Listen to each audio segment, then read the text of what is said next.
ਸਤਿ ਸ਼੍ਰੀ ਅਕਾਲ। ਤੁਸੀਂ ਜੁੜੇ ਹੋਏ ਹੋ ਪੰਜਾਬੀ ਰੇਡੀਓ ਯੂਐਸਏ ਦੇ ਨਾਲ ਤੇ ਮੈਂ ਹਾਂ ਪ੍ਰਵੀਨ ਸ਼ਰਮਾ ਲੈ ਕੇ ਹਾਜ਼ਰ ਹਾਂ ਪ੍ਰੋਗਰਾਮ ਖਬਰ ਤੇ ਨਜ਼ਰ। ਖਬਰ ਤੇ ਨਜ਼ਰ ਪ੍ਰੋਗਰਾਮ ਦੇ ਵਿੱਚ ਕਈ ਅਹਿਮ ਤੇ ਕਈ ਖਾਸ ਖਬਰਾਂ ਨੂੰ ਲੈ ਕੇ ਚਰਚਾ ਕਰਨ ਦੇ ਲਈ ਜੁੜ ਚੁੱਕੇ ਨੇ ਪੰਜਾਬ ਤੋਂ ਪੱਤਰਕਾਰ ਦੀਪਕ ਸ਼ਰਮਾ ਚਨਾਰਥਲ ਜੀ। ਸ਼ਰਮਾ ਜੀ ਸਤਿ ਸ਼੍ਰੀ ਅਕਾਲ, ਸਵਾਗਤ ਹੈ ਜੀ ਪੰਜਾਬੀ ਰੇਡੀਓ ਯੂਐਸਏ ਤੇ। ਸਤਿ ਸ਼੍ਰੀ ਅਕਾਲ ਪ੍ਰਵੀਨ ਜੀ, ਸਾਰੇ ਦਰਸ਼ਕਾਂ ਨੂੰ ਸਰੋਤਿਆਂ ਨੂੰ ਮੇਰੀ ਪਿਆਰ ਭਰੀ ਸਤਿ ਸ਼੍ਰੀ ਅਕਾਲ ਜੀ।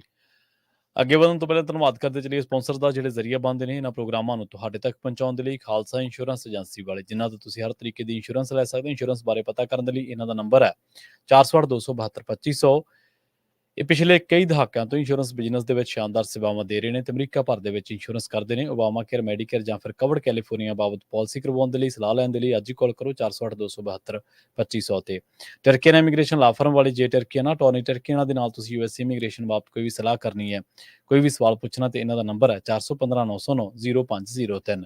ਗੁਰਦੀਪ ਸਿੰਘ ਬਿਰਦੀ ਕਲੋਵੇ, ਸਤਨਾਮ ਸਿੰਘ ਸ਼ੇਰਗਿਲ ਸਿਲਮਾ ਵਿਸਲਾ ਫੈਮਿਲੀ, ਕਾਬਲ ਸਿੰਘ ਫ੍ਰਿਜ਼ਨੋ, ਮਨਦੀਪ ਸਿੰਘ ਸੰਦੀਪ ਕੌਰ ਸੈਨ ਹੋਜ਼ੇ, ਗੁਰਪਾਲ ਸਿੰਘ ਸੈਕਰਾਮੈਂਟੋ, ਸਰਬਜੀਤ ਸਿੰਘ ਸ਼ੁਕਰ ਟਰਲਕ ਤੇ ਕਮਲਜੀਤ ਸਿੰਘ ਮੱਖਣ ਦੌਲਤਪੁਰੀਆ ਸੈਂਟਰਲ ਵੈਲੀ ਤੋਂ। ਇਹਨਾਂ ਸਾਰੇ ਹੀ ਸਪਾਂਸਰ ਦਾ ਬਹੁਤ ਬਹੁਤ ਧੰਨਵਾਦ। ਤੇ ਜੇਕਰ ਤੁਸੀਂ ਵੀ ਪੰਜਾਬੀ ਰੇਡੀਓ ਯੂਐਸਏ ਦੇ ਇਹਨਾਂ ਪ੍ਰੋਗਰਾਮਾਂ ਨੂੰ ਸਪਾਂਸਰ ਕਰਨਾ ਚਾਹੁੰਦੇ ਹੋ ਤਾਂ ਸਟੂਡੀਓ ਦਾ ਨੰਬਰ ਹੈ 408-272-5200। ਅੱਜ ਦਾ ਇਹ ਖਬਰ ਤੇ ਨਜ਼ਰ ਪ੍ਰੋਗਰਾਮ ਸਾਲ 2024 ਦੀ 3 ਅਪ੍ਰੈਲ ਦਾ ਪ੍ਰੋਗਰਾਮ ਹੈ ਤੇ ਦਿਨ ਅੱਜ ਬੁੱਧਵਾਰ ਹੈ। ਸ਼ਰਮਾ ਜੀ, ਖਬਰਾਂ ਦੇ ਵੱਲ ਆਈਏ। ਸ਼ੁਰੂਆਤ ਕਰੀਏ ਆਪ ਪਾਰਟੀ ਤੋਂ। ਸੁਪਰੀਮੋ ਨੂੰ ਡੱਕਣ ਤੋਂ ਬਾਅਦ ਕਹਿੰਦੇ ਹੁਣ ਆਪ ਦੀਆਂ ਜਾਇਦਾਦਾਂ ਵੀ ਕੁਰਕ ਕਰੂਗੀ ਈਡੀ। ਬਿਲਕੁਲ ਪ੍ਰਵੀਨ ਜੀ, ਆਮ ਆਦਮੀ ਪਾਰਟੀ ਜਿਸ ਕਦਰ ਈਡੀ ਦੇ ਨਿਸ਼ਾਨੇ ਤੇ ਹੈ, ਉਹਨਾਂ ਦੇ ਸੁਪਰੀਮੋ ਤੇ ਉਹਨਾਂ ਦੇ ਲੀਡਰ ਜਿਵੇਂ ਆਮ ਆਦਮੀ ਪਾਰਟੀ ਦੇ ਨਿਸ਼ਾਨੇ ਤੇ, ਈਡੀ ਦੇ ਨਿਸ਼ਾਨੇ ਤੇ ਨੇ, ਸੋ ਉਸ ਨੂੰ ਲੈ ਕੇ ਕਾਰਵਾਈ ਲਗਾਤਾਰ ਅੱਗੇ ਵਧਦੀ ਨਜ਼ਰ ਆ ਰਹੀ ਹੈ। ਅਰਵਿੰਦ ਕੇਜਰੀਵਾਲ ਦੀਆਂ ਮੁਸ਼ਕਲਾਂ ਜ਼ਰੂਰ ਵਧੀਆਂ ਨੇ ਤੇ ਪਰ ਪਾਰਟੀ ਨੂੰ ਰਾਹਤ ਹੈ ਕਿ ਸੰਜੇ ਸਿੰਘ ਭਾਰਤੀ ਸਮੇਂ ਅਨੁਸਾਰ ਕੱਲ ਦੇਰ ਰਾਤ ਬਾਹਰ ਆ ਗਏ ਨੇ। ਜ਼ਮਾਨਤ ਮਿਲ ਗਈ ਸੀ ਉਹਨਾਂ ਨੂੰ, ਸੋ ਇਸ ਲਈ ਬਾਹਰ ਆ ਗਏ। ਪਰ ਕੱਲ ਇੱਕ ਸੁਣਵਾਈ ਚੱਲ ਰਹੀ ਸੀਗੀ ਅਦਾਲਤ ਦੇ ਵਿੱਚ। ਕੇਜਰੀਵਾਲ ਹੋਰਾਂ ਵੱਲੋਂ ਇੱਕ ਪਟੀਸ਼ਨ ਦਾਖਲ ਕੀਤੀ ਗਈ ਸੀ ਜਿਸ ਦਾ ਆਧਾਰ ਸੀਗਾ ਕਿ ਮੈਨੂੰ ਚੋਣਾਂ ਦੇ ਦੌਰਾਨ ਚੱਕਿਆ ਗਿਆ ਜਾਣਬੁੱਝ ਕੇ, ਠੀਕ ਹੈ ਜੀ, ਆਪਣੀ ਗ੍ਰਿਫਤਾਰੀ ਨੂੰ ਲੈ ਕੇ, ਤੇ ਨਾਲ ਦੀ ਨਾਲ ਉਹਨਾਂ ਵੱਲੋਂ ਇਸ ਆਧਾਰ ਤੇ ਕਿ ਮੇਰਾ ਈਡੀ ਵੱਲੋਂ ਰਿਮਾਂਡ ਲੈ ਜਾਣ ਦੇ ਆਧਾਰ ਤੇ ਉਹਨਾਂ ਨੇ ਪਟੀਸ਼ਨ ਪਾਈ ਸੀ। ਉਸ ਪਟੀਸ਼ਨ ਦੀ ਸੁਣਵਾਈ ਦੇ ਦੌਰਾਨ ਅਰਵਿੰਦ ਕੇਜਰੀਵਾਲ ਦੀ ਧਿਰ ਦਾ ਦਾਅਵਾ ਸੀਗਾ ਕਿ ਇਹਨਾਂ ਨੂੰ ਸਿਰਫ ਚੋਣਾਂ ਨੂੰ ਧਿਆਨ 'ਚ ਰੱਖ ਕੇ ਫਸਾਇਆ ਗਿਆ, ਚੋਣ ਪ੍ਰਚਾਰ ਤੋਂ ਰੋਕਣ ਦੇ ਲਈ, ਸਾਡੀ ਪਾਰਟੀ ਨੂੰ ਬਦਨਾਮ ਕਰਨ ਦੇ ਲਈ ਇਸ ਮਾਮਲੇ 'ਚ ਫਸਾਇਆ ਗਿਆ। ਤੇ ਉਧਰੋਂ ਈਡੀ ਦੇ ਵਕੀਲਾਂ ਦਾ ਦਾਅਵਾ ਸੀਗਾ ਕਿ ਕਮਾਲ ਹੈ ਜਨਾਬ, ਕਿ ਜੇ ਚੋਣਾਂ ਨੇ ਤਾਂ ਇਹਦਾ ਮਤਲਬ ਇਹ ਹੈ ਕਿ ਲੀਡਰ ਧੋਖਾਧੜੀ ਕਰ ਲੈਣ ਤੇ ਉਹਨੂੰ ਗ੍ਰਿਫਤਾਰ ਨਾ ਕਰੀਏ। ਕਹਿੰਦੇ ਜੇ ਆਮ ਵਿਅਕਤੀ ਕੋਈ ਗੁਨਾਹ ਕਰਦਾ ਤਾਂ ਉਹਦੇ ਪਰ ਵੀ ਤਾਂ ਕਾਰਵਾਈ ਹੁੰਦੀ ਹੈ ਨਾ, ਤੇ ਤੁਸੀਂ ਮੁੱਖ ਮੰਤਰੀ ਹੋ ਤੇ ਤੁਸੀਂ ਚੋਣ ਪ੍ਰਚਾਰ ਜਾਣਾ, ਇਸ ਲਈ ਤੁਹਾਡੇ ਤੇ ਕਾਰਵਾਈ ਨਾ ਕਰੀਏ। ਤੇ ਫਿਰ ਆਮ ਆਦਮੀ ਪਾਰਟੀ ਦੀ ਧਿਰ ਵੱਲੋਂ, ਕੇਜਰੀਵਾਲ ਦੇ ਵਕੀਲਾਂ ਵੱਲੋਂ ਇੱਕ ਦਲੀਲ ਰੱਖੀ ਗਈ ਕਿ ਜਨਾਬ ਬਰਾਮਦੇ ਨਹੀਂ ਕੁਛ ਹੋਇਆ ਇਹਨਾਂ ਕੋਲ, ਤਾਂ ਇਹ ਕਾਗਜ਼ੀ ਉਹ ਕਹੀ ਜਾਂਦੇ ਨਾ ਕਿ ਜੀ ਪੈਸਾ ਲਿਆ ਜੀ, ਵਰਤਿਆ ਜੀ, ਗੋਆ ਚੋਣਾਂ 'ਚ ਗਿਆ ਜੀ, ਹੋ ਗਿਆ। ਕਿ ਸੰਜੇ ਸਿੰਘ ਵਾਲੇ ਮਾਮਲੇ 'ਚ ਕਿਹੜਾ ਬਰਾਮਦ ਹੋਇਆ ਕੁਛ? ਸੋ ਕੇਜਰੀਵਾਲ ਦੇ ਮਾਮਲੇ 'ਚ ਬਰਾਮਦ ਤਾਂ ਕੁਛ ਹੋਇਆ ਨਹੀਂ। ਤੇ ਈਡੀ ਦੇ ਵਕੀਲ ਨੇ ਦਲੀਲ ਦਿੱਤੀ, ਕਹਿੰਦੇ ਕਿ ਅੱਛਾ ਜੀ, ਕਿ ਮਤਲਬ ਕਤਲ ਹੋ ਜਵੇ ਤੇ ਲਾਸ਼ ਜੀ ਅਜੇ ਨਾ ਮਿਲੇ ਤਾਂ ਮਤਲਬ ਥੋੜਾ ਕਿ ਕਾਰਵਾਈ ਨਹੀਂ ਚੱਲੂਗੀ, ਕੇਸ ਨਹੀਂ ਚੱਲੂਗਾ। ਅੱਛਾ, ਸੋ ਕੇਸ ਤਾਂ ਬਣਦਾ। ਕਹਿੰਦੇ ਇਹ ਸਭ ਦੇ ਦਰਮਿਆਨ ਇਹ ਵੀ ਈਡੀ ਨੇ ਦਲੀਲ ਦਿੱਤੀ ਕਿ ਜਨਾਬ ਅਸੀਂ ਤਾਂ ਇਹਨਾਂ ਦੀਆਂ ਜਾਇਦਾਦਾਂ ਤੱਕ ਕੁਰਕ ਕਰਨ ਬਾਰੇ ਸੋਚ ਰਹੇ ਹਾਂ। ਅੱਛਾ, ਕਿਉਂਕਿ ਉਹ ਕਹਿੰਦੇ ਕਿ ਅਸੀਂ ਅਰਵਿੰਦ ਕੇਜਰੀਵਾਲ ਤੇ ਕੇਸ ਇਕੱਲੇ ਮੁੱਖ ਮੰਤਰੀ ਦੇ ਨਾਤੇ ਨਹੀਂ ਚਲਾਇਆ, ਅਸੀਂ ਅਰਵਿੰਦ ਕੇਜਰੀਵਾਲ ਦਾ ਮਾਮਲਾ ਪਾਰਟੀ ਦੇ ਸੁਪਰੀਮੋ ਵਾਲਾ ਹੈ। ਅੱਛਾ, ਤੇ ਇਸ ਮਾਮਲੇ 'ਚ ਪਾਰਟੀ ਇਨਵੋਲਵ ਹੈ। ਉਹ ਉਹੀ ਪੱਖ ਹੈ ਜਿਹਦੇ ਪੱਖ ਤੋਂ ਆਪਾਂ ਲਗਾਤਾਰ ਕਿੰਨੀ ਵਾਰ ਵਿਚਾਰ ਕੀਤਾ ਪ੍ਰਵੀਨ ਜੀ, ਕਿ ਮਾਨਯੋਗ ਅਦਾਲਤ ਨੇ ਕਿਹਾ ਸੀਗਾ ਕਿ ਜੇ ਪੈਸਾ ਪਾਰਟੀ ਵਰਤੇ ਤਾਂ ਪਾਰਟੀ ਨੂੰ ਕੇਸ 'ਚ ਸ਼ਾਮਲ ਕਿਉਂ ਨਹੀਂ ਕਰ ਰਹੇ। ਹਾਂਜੀ ਹਾਂਜੀ, ਬਿਲਕੁਲ। ਸੋ ਅਰਵਿੰਦ ਕੇਜਰੀਵਾਲ ਦੀਆਂ ਮੁਸ਼ਕਲਾਂ ਇਸ ਗੱਲ ਤੋਂ ਵੱਧਦੀ, ਜਿਹੜੇ ਕਹਿੰਦੇ ਸੀ ਕਿ ਪੁੱਛਦੇ ਸੀਗੇ ਕਿ ਮੇਰੇ ਕੋਲ ਕੋਈ ਵਿਭਾਗ ਨਹੀਂ ਗਾ, ਫਿਰ ਮੇਰੀ ਗ੍ਰਿਫਤਾਰੀ ਕਿਉਂ ਹੈ। ਸੋ ਇਸ ਲਈ ਈਡੀ ਨੇ ਬਕਾਇਦਾ ਕਿਹਾ ਕਿ ਕੇਜਰੀਵਾਲ ਦੀ ਭੂਮਿਕਾ ਨਿੱਜੀ ਤੌਰ ਤੇ ਵੀ ਹੈ ਦਿੱਲੀ ਸ਼ਰਾਬ ਘੁਟਾਲੇ 'ਚ, ਤੇ ਉਹ ਤੋਂ ਬਿਨਾਂ ਪਾਰਟੀ ਸੁਪਰੀਮੋ ਦੀ ਵੀ ਹੈ। ਸੋ ਉਸ ਨਾਤੇ ਇਸ ਲਈ ਕਹਿੰਦੇ ਕਿ ਈਡੀ ਹੁਣ ਕਹਿੰਦੇ ਆਉਂਦੇ ਦਿਨਾਂ ਦੇ ਵਿੱਚ ਆਮ ਆਦਮੀ ਪਾਰਟੀ ਦੀ, ਇਹਨਾਂ ਲੀਡਰਾਂ ਦੀ ਤੇ ਪਾਰਟੀ ਪੱਧਰ ਤੇ ਵੀ ਤੇ ਲੀਡਰਾਂ ਦੀ ਨਿੱਜੀ ਪੱਧਰ ਤੇ ਵੀ ਉਹਨਾਂ ਦੀ ਜਾਇਦਾਦਾਂ ਤੱਕ ਕੁਰਕ ਕਰ ਸਕਦੀ ਹੈ। ਸੋ ਇਸ ਪਹਿਲੂ ਨੂੰ ਧਿਆਨ 'ਚ ਰੱਖਦਿਆਂ ਹੋਇਆਂ ਕਹਿੰਦੇ ਜੀ ਕੇਜਰੀਵਾਲ ਦੇ ਖਿਲਾਫ ਈਡੀ ਨੇ ਦਮ ਭਰਿਆ ਕਿ ਸਾਡੇ ਕੋਲ ਇਕੱਲੇ ਬਿਆਨਬਾਜ਼ੀ ਵਾਲਾ ਹੀ ਉਹਦੇ ਖਿਲਾਫ ਉਹ ਨਹੀਂ ਹੈਗਾ, ਜਿਹੜਾ ਕਿਹਾ ਜਾ ਰਿਹਾ ਸੀ ਨਾ ਕਿ ਸਬੂਤ ਇਕੱਲਾ ਇੱਕ ਬਿਆਨ ਹੈ ਜੀ ਕਿਸੇ ਦਾ। ਸੋ ਈਡੀ ਕਹਿੰਦੀ ਕਿ ਸਾਡੇ ਕੋਲ ਇਹਦੇ ਖਿਲਾਫ ਸਾਰੇ ਪੁਖਤਾ ਸਬੂਤ ਨੇ, ਚੈਟ ਪਈ ਹੈ, ਫੋਨ ਕਾਲਿੰਗ ਪਈ ਹੈ, ਹੋਰ ਸਾਰਾ ਕੁਛ ਹੈਗਾ, ਤੇ ਇਹਨਾਂ ਦੇ ਆਪਣੇ ਅਜੇ ਕਿੰਨਾ ਕੁਛ ਦੀ ਰਿਕਵਰ ਕਰਨਾ, ਚ ਬਹੁਤ ਕੁਛ ਮਿਲਣ ਦੀ ਉਮੀਦ ਹੈ। ਪ੍ਰਵੀਨ ਜੀ ਕਮਾਲ ਹੈ, ਮਤਲਬ ਕਿ ਈਡੀ ਦੀ ਨਜ਼ਰ ਵੀ ਸਿਰਫ ਵਿਰੋਧੀ ਧਿਰ ਦੇ ਲੀਡਰਾਂ ਤੇ ਹੀ ਜਾਂਦੀ ਹੈ। ਮਾਨਯੋਗ ਸੁਪਰੀਮ ਕੋਰਟ ਨੇ ਪਿਛਲੇ ਦਿਨੀ ਜਿਹੜਾ ਉਹ ਸੀਗੇ ਫੰਡ ਲੈਣ ਵਾਲਾ ਚੋਣ ਬੌਂਡ, ਉਸ ਮਾਮਲੇ 'ਚ ਕਿੱਡੇ ਵੱਡੇ ਖੁਲਾਸੇ ਹੋਏ ਕਿ ਆਹ ਭਾਈ ਇਹਨਾਂ ਚੋਂ ਸ਼ਰਾਬ ਘੁਟਾਲਿਆਂ ਚੋਂ ਇੱਕ ਬੰਦਾ ਜਿਹੜਾ ਇਸ ਪਾਰਟੀ ਭਾਜਪਾ 'ਚ ਸ਼ਾਮਲ ਵੀ ਹੋ ਗਿਆ, ਇਹੀ ਬੰਦਾ ਹੈ ਜੀ ਜਿਹੜਾ ਮਤਲਬ ਫੰਡ ਵੀ ਦੇ ਗਿਆ ਚੋਣ ਬੌਂਡ ਦੇ ਰੂਪ ਚ ਭਾਜਪਾ ਨੂੰ, ਕਿੰਨਾ ਉਹਦੇ ਪਰ ਕਦੇ ਕੋਈ ਕਾਰਵਾਈ ਦੀ ਜ਼ਿਕਰ ਨਹੀਂ ਆਇਆ। ਹੋਰ ਛੱਡੋ, ਉਹ ਕੰਪਨੀਆਂ ਦੇ ਹਵਾਲੇ ਨਾਲ ਕਿੰਨਾ ਖੁਲਾਸਾ ਆ ਗਿਆ ਕਿ ਭਾਈ ਜਿਹੜੀ ਕੰਪਨੀ ਕੋਲ ਪੈਸਾ ਹੀ ਨਹੀਂਗਾ ਉਹ ਚੋਣ ਬੌਂਡ ਖਰੀਦ ਕੇ ਫੰਡ ਕਿੱਥੋਂ ਦੇਈ ਜਾ ਰਹੀ ਆ। ਜਿਹੜੀ ਕੰਪਨੀ ਆਪ ਘਾਟੇ 'ਚ ਆਪਣੇ ਰਿਕਾਰਡ 'ਚ ਇਨਕਮ ਟੈਕਸ ਵਿਭਾਗ ਨੂੰ ਦੱਸਦੀ ਆ ਕਿ ਅਸੀਂ ਇੰਨੇ ਘਾਟੇ 'ਚ ਚੱਲ ਰਹੇ ਆ, ਉਹ ਬੌਂਡ ਖਰੀਦ ਕੇ ਪੈਸੇ ਕਿੱਥੋਂ ਦੇ ਜਾਂਦੀ ਆ। ਉਹਦੇ ਖਿਲਾਫ ਈਡੀ ਕਿਉਂ ਨਹੀਂ ਜਾਂਚ ਕਰਦੀ ਜੀ? ਉਹਨਾਂ ਦੇ ਖਿਲਾਫ ਕਾਰਵਾਈ ਕਿਉਂ ਨਹੀਂ? ਅਸੀਂ ਨਹੀਂ ਕਹਿੰਦੇ ਕਿ ਕੇਜਰੀਵਾਲ ਖਿਲਾਫ ਕਾਰਵਾਈ ਨਾ ਕਰੋ, ਅਸੀਂ ਨਹੀਂ ਕਹਿੰਦੇ ਸ਼ਰਾਬ ਘੁਟਾਲੇ 'ਚ ਕਾਰਵਾਈ ਨਾ ਕਰੋ, ਕਰੋ ਜੇ ਇੱਥੇ ਵੀ ਦੋਸ਼ੀ ਹੈ ਤਾਂ ਟੰਗੋ, ਪਰ ਜਿਨ੍ਹਾਂ ਨੇ ਭਾਜਪਾ ਨੂੰ ਫੰਡ ਦਿੱਤਾ ਉਹਨਾਂ ਦੇ ਉੱਤੇ ਕਾਰਵਾਈ ਨਹੀਂ। ਸੋ ਜਿਵੇਂ ਉਹ ਖੁਦ ਈਡੀ ਇਸ ਮਾਮਲੇ 'ਚ ਦਾਅਵਾ ਕਰ ਰਹੀ ਹੈ ਕਿ ਜੇ ਤੁਸੀਂ ਮੁੱਖ ਮੰਤਰੀ ਹੋ ਤਾਂ ਤੁਹਾਡੇ ਤੇ ਕਾਰਵਾਈ ਨਹੀਂ ਹੋਗੀ, ਤੇ ਜੇ ਭਾਜਪਾ ਪੱਖੀ ਹੋ ਫਿਰ ਕਾਰਵਾਈ ਨਹੀਂ ਹੋਗੀ। ਸੋ ਇਸ ਮਸਲੇ ਤੇ ਈਡੀ ਜ਼ਰੂਰ ਘਿਰੀ ਹੈ, ਪਰ ਆਮ ਆਦਮੀ ਪਾਰਟੀ ਲਈ ਮੁਸ਼ਕਲਾਂ ਵੱਡੀਆਂ ਬਣ ਗਈਆਂ। ਇਹਨਾਂ ਦੇ ਵਕੀਲਾਂ ਵੱਲੋਂ ਦਲੀਲਾਂ ਦਿੱਤੀਆਂ ਗਈਆਂ ਗ੍ਰਿਫਤਾਰੀ ਦੇ ਹਵਾਲੇ ਨਾਲ ਤੇ ਰਿਮਾਂਡ ਦੇ ਹਵਾਲੇ ਨਾਲ, ਪਰ ਉਸ ਮਸਲੇ ਦੇ ਉੱਤੇ ਚੰਗੀ ਜਿਰ੍ਹਾ ਹੋਈ, ਤਕਰਾਰ ਹੋਈ ਤੇ ਆਖਰ ਦੇਰ ਸ਼ਾਮ ਨੂੰ ਅਦਾਲਤ ਨੇ ਇਸ ਤੇ ਫੈਸਲਾ ਰਾਖਵਾਂ ਰੱਖ ਲਿਆ, ਕਿਉਂਕਿ ਅਰਵਿੰਦ ਕੇਜਰੀਵਾਲ ਦੀ ਟੀਮ ਦਿੱਲੀ ਹਾਈ ਕੋਰਟ 'ਚ ਚੁਣੌਤੀ ਦੇਣ ਪਹੁੰਚੀ ਸੀ ਗ੍ਰਿਫਤਾਰੀ ਨੂੰ ਜੀ। ਸੋ ਉਸ ਮਸਲੇ ਤੇ ਕੱਲ ਸੁਣਵਾਈ ਸੀਗੀ ਤੇ ਸੁਣਵਾਈ ਤੋਂ ਬਾਅਦ ਫੈਸਲਾ ਰਾਖਵਾਂ ਰੱਖ ਲਿਆ। ਦੂਸਰੇ ਪਾਸੇ ਜੇਲ੍ਹ ਦੇ ਹਵਾਲੇ ਨਾਲ ਜੇਲ੍ਹ ਪ੍ਰਸ਼ਾਸਨ ਤੇ ਆਮ ਆਦਮੀ ਪਾਰਟੀ ਦੇ ਲੀਡਰ ਵੀ ਆਮੋ ਸਾਹਮਣੇ ਨੇ ਜੀ। ਆਤਸ਼ੀ ਕਹਿੰਦੀ 4.5 ਕਿਲੋ ਵਜਨ ਘਟ ਗਿਆ ਕੇਜਰੀਵਾਲ ਸਾਹਿਬ ਦਾ 2 ਦਿਨਾਂ 'ਚ, ਤੇ ਉਧਰ ਜੇਲ੍ਹ ਵਾਲੇ ਕਹਿੰਦੇ ਕੋਈ ਨਹੀਂ ਵਜਨ ਘਟਿਆ, ਸ਼ੂਗਰ ਦਾ ਲੈਵਲ ਮਾੜਾ ਮੋਟਾ ਅਪ ਡਾਊਨ ਹੋਇਆ ਸੀ, ਅਸੀਂ ਟੀਮਾਂ ਲਾਈਆਂ ਹੋਈਆਂ, ਕਿਉਂਕਿ ਐਕਸ਼ਨ ਟੀਮ ਵੀ ਲਾਈ ਹੋਈ ਹੈ, ਡਾਕਟਰੀ ਟੀਮ ਵੀ ਲਾਈ ਹੋਈ ਹੈ, ਸੁਰੱਖਿਆ ਗਾਰਡ ਵੀ ਬਾਹਰ ਰੱਖਤੇ, ਸੁਰੱਖਿਆ ਕਰਮੀ ਵੀ ਤੈਨਾਤ ਕੀਤੇ ਨੇ, ਜੇਲ੍ਹ ਵਾਰਡਨ ਤੱਕ ਤੈਨਾਤ ਕਰਤਾ, ਤੇ ਅਸੀਂ ਸਾਰਾ ਕੁਝ ਚੈੱਕ ਕਰ ਰਹੇ ਤੇ ਰੋਟੀ ਅਗਲਾ ਘਰ ਦੀ ਖਾ ਰਿਹਾ, ਸਾਡੀ ਨਹੀਂ ਖਾ ਰਿਹਾ। ਸੋ ਇਸ ਲਈ ਕਹਿੰਦੇ ਸ਼ੂਗਰ ਵੀ ਠੀਕ ਹੈ, ਬੀਪੀ ਵੀ ਠੀਕ ਹੈ, ਚਿੰਤਾ ਨਾ ਕਰੋ। ਹਾਂ ਬੇਚੈਨੀ ਹੈਗੀ ਹੈ, ਨੀਂਦ ਨਹੀਂ ਆਉਂਦੀ ਬਾਈ, ਉਹ ਇੱਕ ਵੱਖਰਾ ਪਹਿਲੂ ਹੈ। ਸੋ ਪਰ ਇਹ ਕਹਿੰਦੇ ਜੀ ਬਿਲਕੁਲ ਗਲਤ ਹੈ ਕਿ 2 ਦਿਨਾਂ 'ਚ 4.5 ਕਿਲੋ ਵਜਨ। ਸੋ ਇਧਰ ਮੁੱਖ ਮੰਤਰੀ ਭਗਵੰਤ ਮਾਨ ਹੋਰਾਂ ਨੇ ਕਹਿੰਦੇ ਜੀ ਜੇਲ੍ਹ ਪ੍ਰਸ਼ਾਸਨ ਨੂੰ, ਤਿਹਾੜ ਜੇਲ੍ਹ ਨੂੰ ਚਿੱਠੀ ਲਿਖੀ ਹੈ। ਠੀਕ ਹੈ ਜੀ। ਬਕਾਇਦਾ ਚੰਡੀਗੜ੍ਹ ਦੇ ਸੀਐਮ ਹਾਊਸ ਤੋਂ ਪਤਾ ਲੱਗ ਰਿਹਾ ਕਿ ਇੱਕ ਚਿੱਠੀ ਗਈ ਹੈ ਜਿਹਦੇ ਵਿੱਚ ਉਹਨਾਂ ਨੇ ਜੇਲ੍ਹ ਪ੍ਰਸ਼ਾਸਨ ਤੋਂ ਮਨਜ਼ੂਰੀ ਮੰਗੀ ਹੈ ਕਿ ਮੈਨੂੰ ਮਿਲਣ ਦੀ ਆਗਿਆ ਦਿੱਤੀ ਜਾਵੇ। ਠੀਕ ਹੈ ਜੀ। ਪਰ ਕਹਿੰਦੇ ਜੀ ਉਧਰ ਉਹਨਾਂ ਨੇ ਤਾਂ ਨਾ ਹੀ 5 ਦਿੱਤੇ ਨੇ ਕਿ ਮੁੰਡੇ ਦਾ, ਆਪਣੀ ਧੀ ਦਾ, ਆਪਣੀ ਪਤਨੀ ਦਾ, ਇੱਕ ਆਪਣੇ ਨਿੱਜੀ ਪੀਏ ਦਾ ਤੇ ਸੰਦੀਪ ਪਾਠਕ ਦਾ। ਉਹਨੇ ਸੰਦੀਪ ਪਾਠਕ ਨੂੰ ਕਿਉਂ ਮਿਲਣਾ ਚਾਹੁੰਦੇ ਆ ਕੇਜਰੀਵਾਲ? ਇਹ ਵੀ ਹੈਰਾਨੀ ਦੀ ਗੱਲ ਹੈ ਕਿ ਲੀਡਰ ਤਾਂ ਹੋਰ ਵੀ ਹੈਗੇ ਪਾਰਟੀ 'ਚ ਬਹੁਤ, ਇਕੱਲੇ ਇੱਕ ਲੀਡਰ ਦਾ ਹੀ ਨਾਮ ਕਿਉਂ? ਬਾਕੀ ਉਹਨਾਂ 'ਚੋਂ ਕੋਈ ਲੀਡਰ ਨਹੀਂ, ਇੱਕ ਨਿੱਜੀ ਸੈਕਟਰੀ ਹੈ, ਚਲੋ ਠੀਕ ਹੈ ਨਾ, ਨਿੱਜੀ ਸੈਕਟਰੀ ਨਾਲ ਨਿੱਜੀ ਕਿੰਨੀ ਗੁਫ਼ਤਗੂ ਵੀ ਹੋਣਗੀਆਂ, ਬਾਕੀ ਪਰਿਵਾਰਕ ਮੈਂਬਰ ਨੇ, ਠੀਕ ਹੈ। ਪਰ ਮੁੱਖ ਮੰਤਰੀ ਭਗਵੰਤ ਮਾਨ ਹੋਰਾਂ ਨੇ ਕਹਿੰਦੇ ਤਿਹਾੜ ਜੇਲ੍ਹ ਦੇ ਜੇਲ੍ਹ ਅਧਿਕਾਰੀਆਂ ਤੱਕ ਅਪਰੋਚ ਕੀਤੀ ਹੈ ਚਿੱਠੀ ਰਾਹੀਂ ਕਿ ਮੈਨੂੰ ਮਿਲਣ ਦੀ ਮਨਜ਼ੂਰੀ ਦਿੱਤੀ ਜਾਵੇ। ਸੋ ਮਨਜ਼ੂਰੀ ਮਿਲਦੀ ਹੈ ਜਾਂ ਨਹੀਂ ਮਿਲਦੀ ਆਉਣ ਵਾਲਾ ਸਮਾਂ ਦੱਸੇਗਾ ਜੀ। ਤੇ ਸੰਜੇ ਸਿੰਘ ਕੱਲ ਬਾਹਰ ਆਏ ਤੇ ਉਹਨਾਂ ਨੇ ਕਿਹਾ ਕਿ ਅਸੀਂ ਅੰਦੋਲਨ 'ਚੋਂ ਜੰਮੇ ਆ, ਸਾਨੂੰ ਲੜਨਾ ਆਉਂਦਾ ਹੈ, ਤੇ ਉਹਦੇ ਘਰੇ ਵੀ ਗਏ, ਕੇਜਰੀਵਾਲ ਦੇ ਘਰੇ ਉਹਨਾਂ ਦੀ ਧਰਮਪਤੀ ਨਾਲ ਵੀ ਮੁਲਾਕਾਤ ਕੀਤੀ ਹੈ, ਤੇ ਆਉਂਦੇ ਦਿਨਾਂ 'ਚੋਂ ਉਹਨਾਂ ਨੂੰ ਇਹ ਤਾਂ ਆਗਿਆ ਹੈਗੀ ਹੈ ਕਿ ਉਹ ਪ੍ਰੋਗਰਾਮਾਂ 'ਚ ਸ਼ਾਮਲ ਹੋ ਸਕਦੇ ਆ, ਚੋਣ ਪ੍ਰਚਾਰ 'ਚ ਸ਼ਾਮਲ ਹੋ ਸਕਦੇ ਆ, ਰੈਲੀਆਂ 'ਚ ਜਾ ਸਕਦੇ ਆ, ਪਰ ਦਿੱਲੀ ਤੋਂ ਬਾਹਰ ਜਾਣ ਤੋਂ ਪਹਿਲਾਂ ਇਤਲਾਹ ਕਰਕੇ ਜਾਣਾ ਪਊਗਾ ਔਰ ਆਪਣੀ ਗੂਗਲ ਲੋਕੇਸ਼ਨ 24 ਘੰਟੇ ਔਨ ਰੱਖਣੀ ਪਏਗੀ। ਠੀਕ ਹੈ ਜੀ। ਔਰ ਇਸ ਸ਼ਰਾਬ ਘੁਟਾਲੇ ਦੇ ਮਾਮਲੇ ਵਿੱਚ ਕੋਈ ਟਿੱਪਣੀ, ਕੋਈ ਬਿਆਨ, ਕੋਈ ਟਵੀਟ ਉਹ ਨਹੀਂ ਕਰ ਸਕਦੇ ਜੀ। ਤੇ ਆਪਾਂ ਅਗਲੀ ਖਬਰ ਦੇ ਵੱਲ ਵਧੀਏ ਸ਼ਰਮਾ ਜੀ, ਗੱਲ ਕਰੀਏ ਚੋਣ ਜ਼ਾਬਤੇ ਦੀ। ਚੋਣ ਜ਼ਾਬਤਾ ਲੱਗਣ ਤੋਂ ਬਾਅਦ ਹੁਣ ਇੱਥੇ ਵੀ ਜਿਹੜਾ ਤੁਸੀਂ ਅਦਾਲਤੀ ਕਾਰਵਾਈ ਦੇ ਦੌਰਾਨ ਦੋਨਾਂ ਧਿਰਾਂ ਦੇ ਜਿਹੜੇ ਤੁਸੀਂ ਪੱਖ ਰੱਖੇ ਆ ਕਿ ਈਡੀ ਨੇ ਆਹ ਕਿਆ ਕਾਊਂਟਰ ਕੀਤਾ ਕਿ ਜੇ ਕਤਲ ਹੋ ਜੇ ਤੇ ਲਾਸ਼ ਨਾ ਮਿਲੇ ਫਿਰ ਕਾਰਵਾਈ ਨਹੀਂ ਹੁੰਦੀ। ਚੋਣ ਜ਼ਾਬਤਾ ਲੱਗ ਗਿਆ ਤੇ ਕੀ ਚੋਣ ਜ਼ਾਬਤਾ ਅਫਸਰਸ਼ਾਹੀ ਤੇ ਲਾਗੂ ਹੁੰਦਾ ਹੈ ਜਾਂ ਕੰਮਾਂ ਵਿਕਾਸ ਦੇ ਕੰਮਾਂ ਤੇ ਲਾਗੂ ਹੁੰਦਾ ਹੈ ਜਾਂ ਲੋਕਾਂ ਦੇ ਕੰਮਾਂ ਤੇ ਲਾਗੂ ਹੁੰਦਾ ਜਾਂ ਸਿਆਸਤਦਾਨਾਂ ਤੇ ਵੀ ਹੁੰਦਾ ਹੈ? ਕਹਿੰਦੇ ਸਰਕਾਰੀ ਕੋਠੀਆਂ 'ਚੋਂ ਆਮ ਆਦਮੀ ਪਾਰਟੀ ਦਾ ਕੰਮਕਾਜ ਉਵੇਂ ਹੀ ਚੱਲ ਰਿਹਾ, ਚੋਣ ਜ਼ਾਬਤਾ ਲੱਗਿਆ ਵੀ ਹੋਇਆ।